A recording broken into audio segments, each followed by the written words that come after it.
এই দেখুন বন্ধুরা, আমি কিছুটা পরিমাণ বরবটি নিয়েছি, কুমড়ো নিয়েছি, একটা মিষ্টি আলু নিয়েছি, একটা প্লেন আলু নিয়েছি, কয়েকটা পটল নিয়েছি আর কয়েকটা ঝিঙ্গা নিয়েছি। এই সব সবজিগুলো দিয়ে আজকের আমি একটা দারুণ স্বাদের রেসিপি করব, সেটা হচ্ছে জল বড়ার তরকারি। তো আপনাদের আমি দেখিয়ে দিলাম। এবার এই সবজিগুলো আমি কেটে নেব, তারপর রান্নাটা করব। আপনারা দেখতে থাকুন, ভিডিওটা স্কিপ না করে পুরোটা দেখার অনুরোধ থাকলো বন্ধুরা। এই গ্রীষ্মের দুপুরে এই টাইপের তরকারি খেতে খুবই ভালো লাগে, বিশেষত দুপুরে। একেবারে হালকা তেল মশলাতে রান্না, স্বাস্থ্যের পক্ষে ভীষণ উপকার, খেতেও খুব সুস্বাদু হয়। তো বন্ধুরা, এইভাবে আপনারাও ট্রাই করে দেখবেন। আর আজ আমি এই রেসিপিটা কিভাবে করি সেটা সবার সাথে শেয়ার করছি।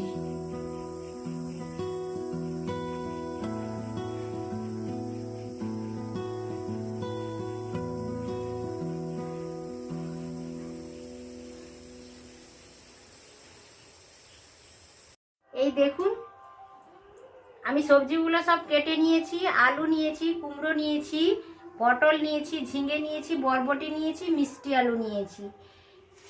আমার কাছে এই সবজিগুলো ছিল, আমি নিয়ে নিয়েছি। আপনারা এই সবজিগুলোও নিতে পারেন বা অন্য কোনো সবজি আপনাদের পছন্দেরও নিতে পারেন। তো আমি অল্প ডাল ভিজিয়েছিলাম, ছোট একটা বাটি, এক বাটি। দেখুন ডালটা ভালোভাবে ভিজে গেছে। এটা আমি মুগের ডাল নিয়েছি, জল বড়ার তরকারি করব বলে মুগের ডাল নিয়েছি। আপনারা চাইলে মটরের ডালও নিতে পারেন। তো এইটা ভিজে গেছে, ভালোভাবে নরম হয়ে গেছে। এইটা আমি বেটে নেব, জলটা ভালো করে ঝাড়িয়ে আমি এইটা বেটে নেব। নমস্কার বন্ধুরা, গঙ্গাসাগরের বনেদি রান্না ও পরিবেশ ইউটিউব চ্যানেলে আমি সবাইকে স্বাগত জানালাম। তীব্র গরম পড়ে গেছে বন্ধুরা। আজ আমি গরমে কি করে হালকা খাওয়া যায় সেই ধরনের একটা রেসিপি নিয়ে হাজির হয়ে গেছি। দেখুন, আমার পছন্দের সবজিগুলো আমি কেটে নিয়েছি। বরবটি নিয়েছি, মিষ্টি আলু, অল্প 4-5টা পটল কেটে নিয়েছি, একটা আলু লম্বা লম্বা করে কেটে নিয়েছি, আর 3টে ঝিঙ্গা কেটে নিয়েছি, 200 গ্রাম মতো কুমড়ো কেটে নিয়েছি। আমি তো আজ জল বড়ার তরকারি করব। আমি মুগের ডালটাও বেটে নিয়েছি। এই দেখুন, আপনারা চাইলে এই তরকারিটাতে মটরের ডালও ব্যবহার করতে পারেন। তো আমি মুগের ডাল দু ঘন্টা আগে ভিজিয়েছিলাম। মটরের ডাল হোক কিংবা মুগের ডাল হোক, জলটা ভালো করে ঝাড়াতে হবে, তারপরে ডালটা বাটতে হবে। ডালটা এমনভাবে বাটতে হবে তাতে যেন কোনো জল না থাকে বা জল না দেওয়া হয়। এইভাবে একটু শুকনো শুকনো করে গাঢ় করে বেটে নিতে হবে। আমি সেইভাবে বেটে নিয়েছি। আর এই সবজিগুলো নিয়েছি। আপনাদের যদি এই সবজি কোনো অপছন্দ হয় সেগুলো বাদ দিয়ে আলাদা অন্য কোনো সবজিও ব্যবহার করতে পারেন। লাউও নিতে পারেন এতে, বা লাউয়ের ডাঁটা বা লাউয়ের পাতাও অল্প ব্যবহার করতে পারেন, সিম ব্যবহার করতে পারেন। কোনো কিছু অসুবিধে হবে না, টেস্টের কোনো কিছু অসুবিধা হবে না।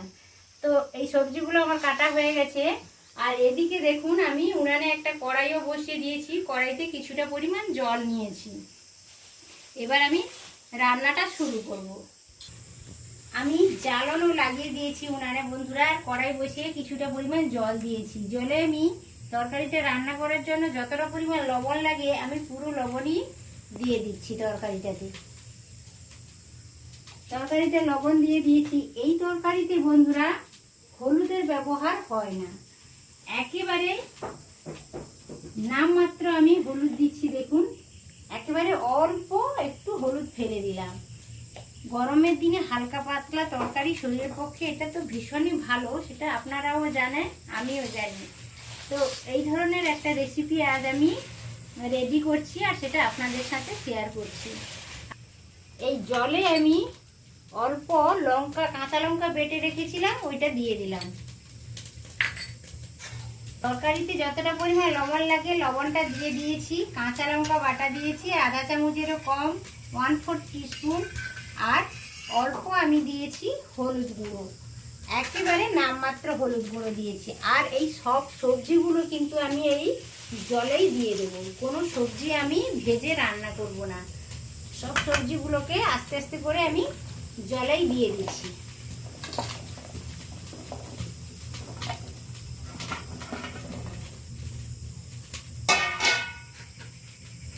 খুন্তিটা দিয়ে ভালো করে একটু আমি নেড়ে নিচ্ছি।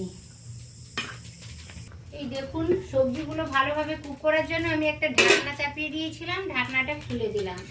ঢাকনাটা খুলে হালকা হাতে আমি একবার নেড়ে নিচ্ছি। সবজিগুলো প্রায় সিদ্ধ হতে যাচ্ছে, তা আরও 2 মিনিট পরে আমি বড়াগুলো দেব। এই দেখুন সবজিগুলোকে ভালো করে আমি হালকা হাতে নেড়ে নিলাম। এই সবজিগুলো বেশ আধা আধি সিদ্ধ হয়ে গেছে। এই যে আলুটা দেখে নিই, মিষ্টি আলুটা এই তো সিদ্ধ হয়ে গেছে। তো এই সময়ে আমি বড়াগুলো দিয়ে দেবো। বড়াগুলো রেডি করে নিচ্ছি। দেখুন বড়াগুলোতে ডালটা আমি বেটে রেখেছি। এই যে এতে কাঁচা লঙ্কা বাটা আমি অল্প নিয়ে নেব, আর এইটার পরিমাণ মতো আমি লবণ কিছুটা নিয়ে নেব। এটা ভালো করে একটু মাখিয়ে নেব। সবজিটা ভালোভাবে সিদ্ধও হয়ে গেছে, অল্প হয়তো একটু বাকি রয়েছে। এই সময় আমি বড়াগুলো দিয়ে দেব। বড়া দেওয়ার সময় কিন্তু খুব টেম্পারেচার রাখার দরকার নেই, হালকা আঁচে বড়াগুলো দিয়ে দিতে হবে।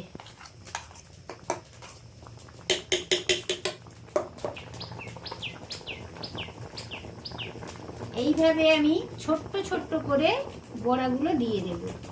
আমি এই তরকারিটাতে 6 জন মতো খেতে পারবে, এইভাবে আমি সমস্ত সবজি নিয়েছি, আর সেইভাবে আমি বড়াটাও দিয়ে দিচ্ছি। বেশি বড়া হয়ে গেলে গিজগিজ করবে, তত ভালো লাগবে না খেতে। আবার কম বড়া হলেও অসুবিধা, ওই জন্য আমি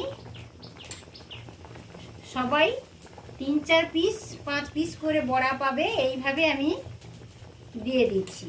এই দেখুন আমি ছোট ছোট করে সব বড়াগুলো দিয়ে দিয়েছি। দেখুন একটু ফেনা চলে এসছে, ফেনাটা চলে যাবে একটু পরেই। এই দেখুন বড়াটা দেওয়ার সাথে সাথে কিন্তু নাড়বেন না, নাহলে হয়তো বড়াটা এদিক ওদিক একটু ভেঙে যেতে পারে।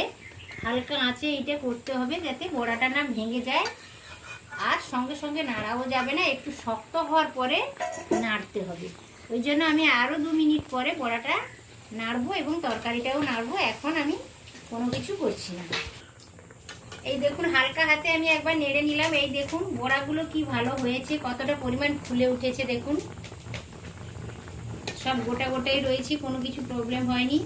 এই দেখুন ছোট্ট ছোট্ট করে আমি বড়াগুলো দিয়েছিলাম, সবজিগুলো সিদ্ধ হয়ে গেছে, বড়াটাও শক্ত হয়ে গেছে। তরকারিটাতে আমি কোনো মশলাই ব্যবহার করছি না, এই বড়া থেকে অনেকটা ঘন হয়ে যাবে তরকারিটা। এই সময় আমি একটু নামিয়ে নিচ্ছি, ফোড়নটা দেব। এইটা আমি নামিয়ে নিয়েছি, অন্য একটা কড়াই আমি বসিয়ে দিয়েছি। অবশ্য আপনারা একই কড়াই থেকে একটা বাটিতে করে ঢেলে নিয়ে অন্য একটা আবার ওই কড়াইতেই ছক দিয়ে দিতে পারেন। তো আমি এই দেখুন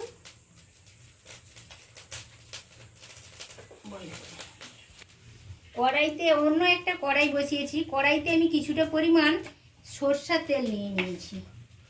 সরষের তেল নিয়ে নিয়েছি, আর এই দেখুন আমি 2টো তেজপাতা নিয়ে নিলাম। 2টো তেজপাতা, 2টো শুকনো লঙ্কা নিয়েছি, লাল শুকনো লঙ্কা। আর দেখুন আমি অল্প কালো জিরে ফোড়ন দিলাম। কালো জিরে ফোড়ন দিয়েছি, আর জিরে, গোটা জিরে নিয়েছি কিছুটা পরিমাণ, আর নিয়েছি 2টো নিয়েছি কারি পাতা। তো এইটাতে এই কারি পাতা দিয়ে ফোড়ন দিলে তরকারিটা খেতে অসাধারণ লাগে।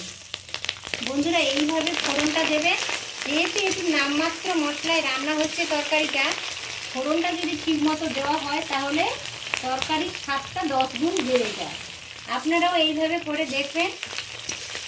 ভালো করে আমি নেড়ে নিয়েছি কালো জিরে, গোটা জিরে, তেজপাতা, শুকনো লঙ্কা আর কারি পাতা। এবার আমি ওটা ঢেলে দেব, এই তরকারির মিশ্রণটা।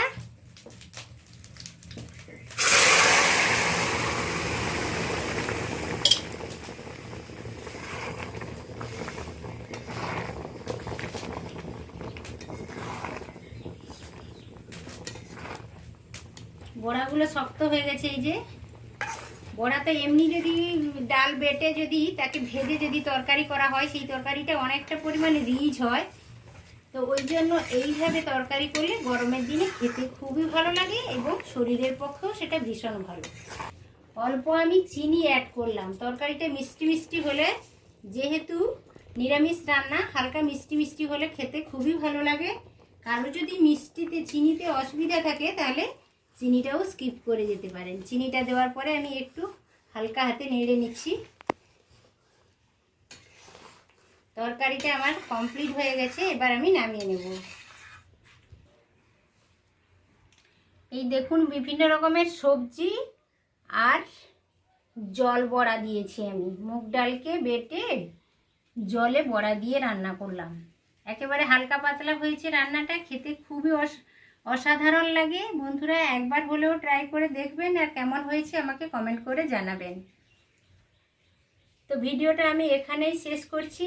আমার চ্যানেলকে অবশ্য সাবস্ক্রাইব করবেন আর লাইক শেয়ার করতে একেবারেই ভুলবেন না। আবার দেখা হচ্ছে পরের ভিডিওতে পরের কোনো রেসিপির সাথে। তত সময় আপনারা সকলে সুস্থ থাকুন, ভালো থাকুন। আজকের মতো এখানেই শেষ। টাটা, নমস্কার।